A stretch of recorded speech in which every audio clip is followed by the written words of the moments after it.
Is there any concern about the interior offensive line? Whenever you hear any type of concern about the Ravens offense, it's kind of that, the center and guards. Or is that kind of overblown and the Ravens feel a little bit better than maybe people are hearing outside of Baltimore?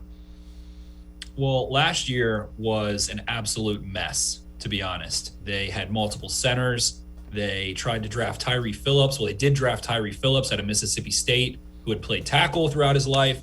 They want to move him inside. They named him the week 1 starter, which is very unusual for John Harbaugh teams to have a rookie offensive lineman starting week 1. That didn't go well. They brought in DJ Fluker. That didn't go well. Matt Skura comes back from the trifecta of knee injuries, ACL, MCL, PCL, and he's rusty.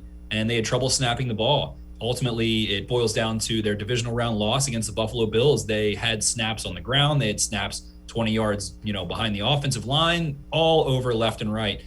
They had smaller guys as well, sort of finesse players. Now you bring in Kevin Zeitler, a proven behemoth right guard who has been a consistent force in the NFL for a decade, former Cleveland Brown. The Browns fans know him very well. They draft Ben Cleveland out of Georgia, who is 6'6", 357 pounds and runs under a 5-second 40, who can come in and lay some authority. And then they slide their 6'5", 320-pound guard Bradley Bozeman into center now. So suddenly they have this hulking behemoth offensive line. They had Alejandro Villanueva, and then you get Ronnie Stanley back, and it's a much more athletic, aggressive, confident offensive line. And as long as Bradley Bozeman can do what he did at Alabama and snap the ball well, the Ravens are in good shape, and they're going to be able to run the ball downhill a lot more than they did last year and get some better pass protection.